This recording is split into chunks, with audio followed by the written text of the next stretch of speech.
দেখো আমি রোজকার মতন রান্নাঘরে চলে এসেছি। এই যে ফুলকপি, এখানে দেখো আলু, এই দেখো মাছের মাথা দিয়ে ফুলকপি আলু রান্না করবো। আর এই যে কাঁচা লঙ্কা কেটে নিয়েছি।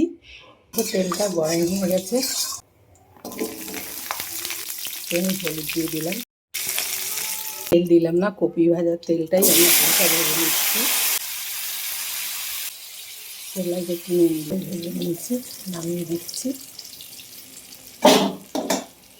দেখো মাছের মাথাগুলো এবার ভেজে নেব। দেখো মাছ 3টে হয়ে গেছে। হলুদ দিয়ে দিলাম, নুনটাও দিয়ে দিলাম।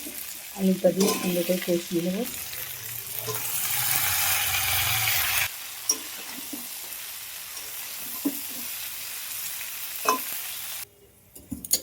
জল দিয়ে দিচ্ছি। দেখো তরকারিটা মাথাটা তো কষিয়ে দিয়ে দিয়েছি, কিন্তু মাছটা তেলটা হয়ে গেছে। দেখো জিরেটা দিয়ে দিলাম, দিয়ে দিচ্ছি।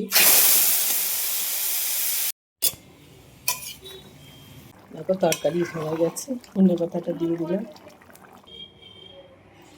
তো বন্ধুরা দেখো মাছের ঝোলটা হয়ে গেছে, আমি নামিয়ে দিয়েছি। এই দেখো